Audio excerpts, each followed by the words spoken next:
father-in-law died after eating my wedding cake, and this is going to be like a story time. This is me just practically sharing my experience. If you don't know, I'm from Kogi State and I'm married to an Igbo man from Abia State. So yeah, my Igbo father-in-law died after eating my wedding cake, okay? And let me know in the comment section where you are married from. Are you married to an Igbo person as well, or are you married to a different set of tribes? Just let me know in the comment section. I would really, really love to know, okay? And also do also let me know where you're watching this story time from. And after watching all of this, you can help me drop your comments. So hello guys, welcome back to my channel. It's Vibes, and I'm back again with another video on your table. And this video is not really a happy video, and that is why I'm not smiling, okay? Anyways, so it all started. Let me just go straight into the video. I'm not just beating around the bush. So yeah, it all started when I was in school. If you've not watched my story, how me and my husband met, you can also do well to check how myself and my husband met. Okay, I think that video will also be able to like give you some of this clear of the things I'm about to say here. So yeah, I knew my father-in-law when me and my husband met. At some point in school, I stayed with my mom-in-law. At some point, okay, I stayed with my mom-in-law for about some months or so.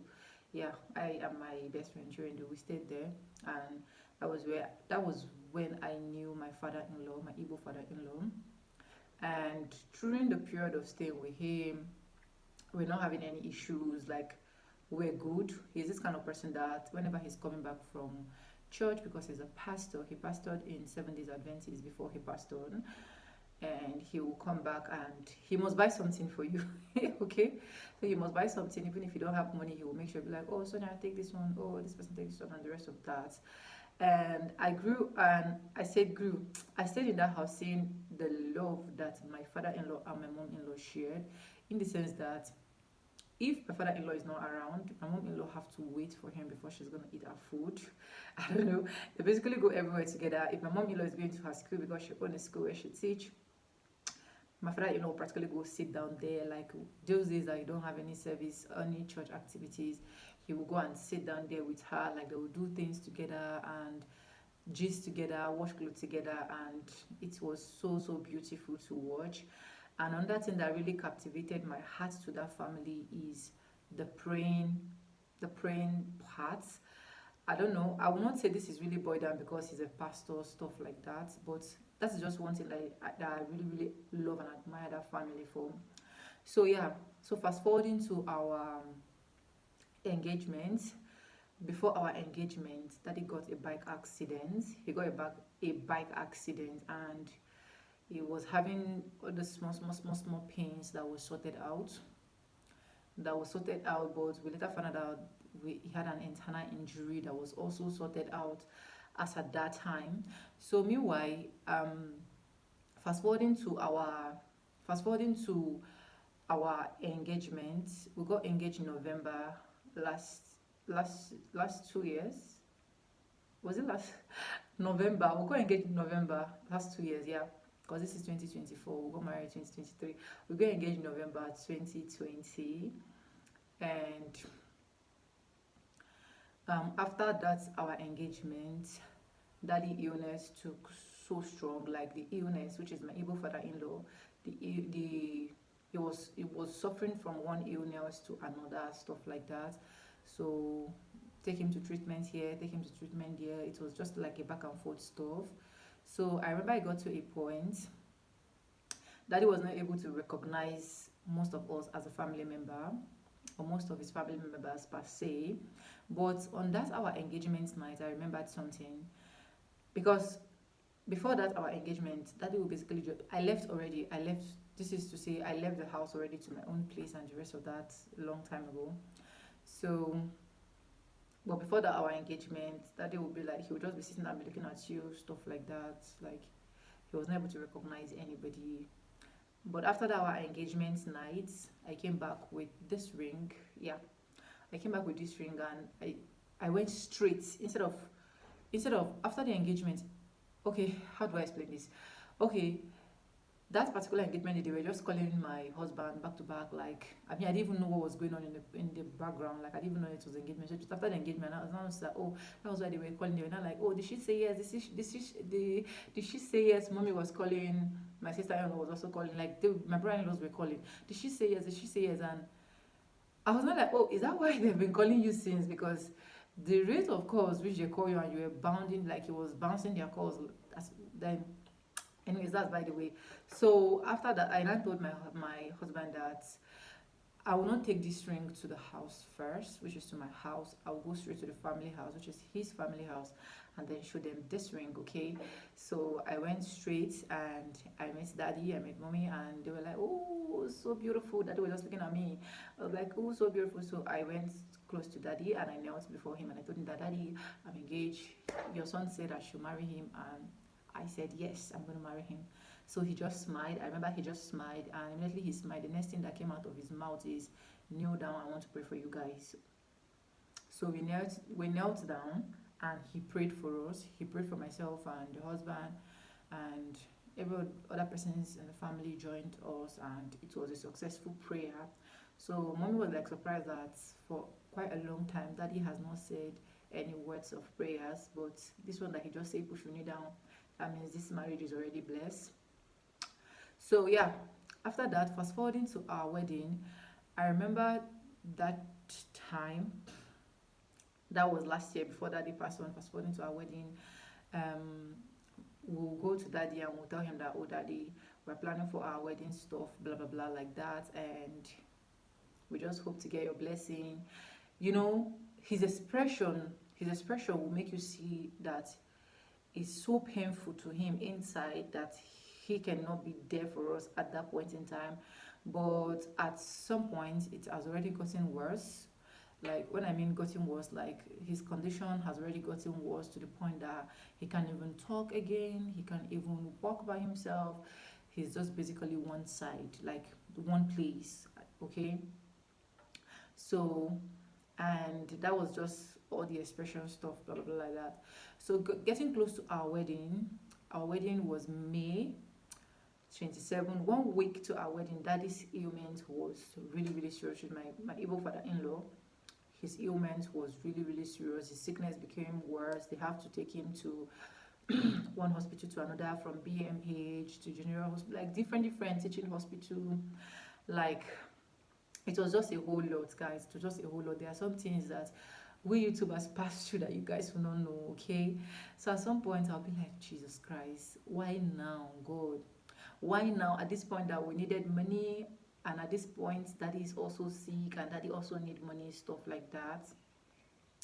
And mommy just called us one day, and she just, which is my mother-in-law, she just told us that we should go ahead and continue, that daddy said he's behind us and the rest of that, that even if he cannot attend, there will be someone definitely there to like represent him, but definitely he is waiting for our arrival, stuff like that, okay?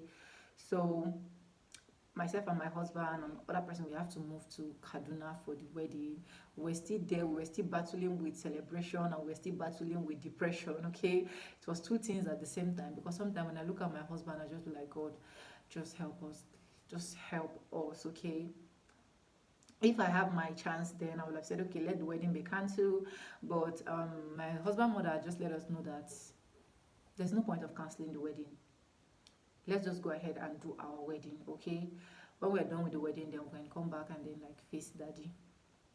So yeah, so by special grace of God, even a night before our wedding, because we did our charge and white the same day, and our court was separate, even before our wedding,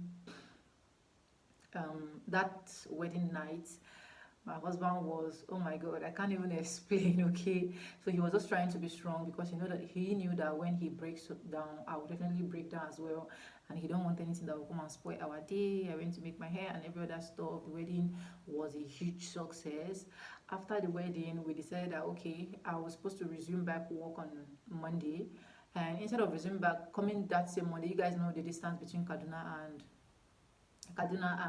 Port Harcourt, and not like we were going by flight, we were going by road, and I had a lot of things as well to like carry. So we have to say, okay, since the wedding, we did our wedding on Saturday, which is 27th of May, and we left on Thursday, like the next week Thursday. I don't know if you guys get. So we left and we came back to Port Harcourt that Thursday night.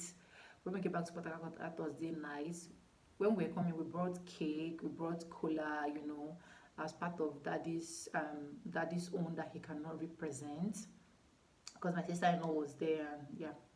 So we brought cake and we'd be like, okay, this is daddy's cake, okay? Yeah. So as at the point that we came back, daddy was no longer having that feel or appetite to eat. Like he hardly eats, he hardly talks. Like when we came back, we saw his condition. It was really, really critical, and we were transferred to another hospital, and then we brought him back to the house. Not we, my mom-in-law and my husband's siblings, because we just came on Thursday. They took him back to the house so that they can prepare like the next day to take him to another hospital.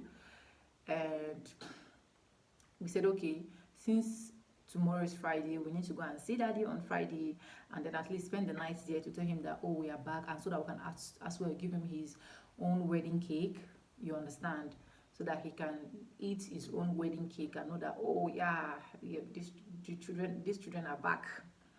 So we went there, and when we went there, I saw daddy lying down. I was dropped to tears because I knew him as a very strong man. Anyways, I saw him lying down, so I went with my husband. We knelt before him and we told him that, daddy, we are back. And he smiled at us, and we're so happy. Myself and my husband were so happy that, oh, daddy's smiling.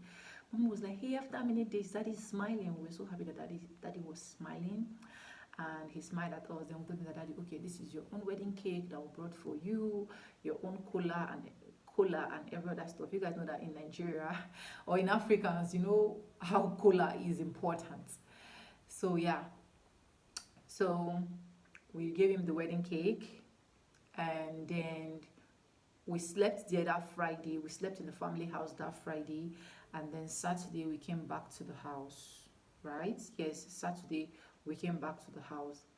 And that Saturday morning, we were just immediately, okay, you guys remember I told you that daddy was no longer eating anything or stuff like that.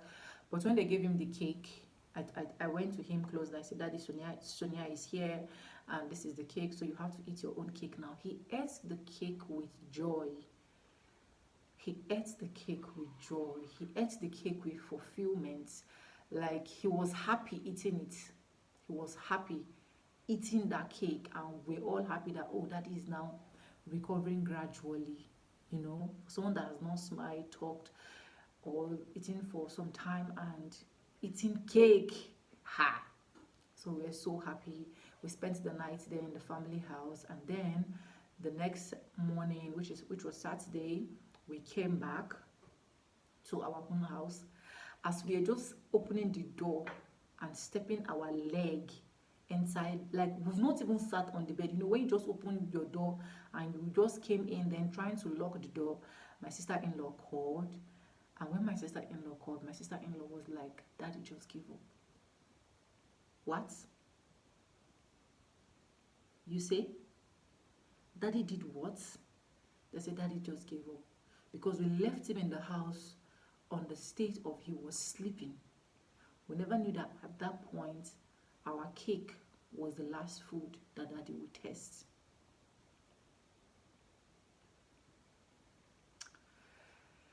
And she called us, and we didn't even sit down on the bed again. We have to turn back. We have to turn back, straight back to the family house. Went back to the family house. We saw daddy lying in state. And there's this song that daddy always sings. When I was there, he taught me this song, and that's the song I always keep singing and keep remembering him. That song says, I will never lose my crown. I will never lose my crown. I will never lose my crown when Jesus shall come. The crown of victory, victory, the crown of job well done. I will never lose my crown. I will never lose my crown. I will never lose my crown when Jesus shall come. He taught me this song, and the moment I saw Daddy lying in state, lying dead, lifeless, I cannot. That song keep ringing and ringing and ringing on my head. I was like, Daddy, you mean to tell me that you were waiting for my cake? What a love. What a love.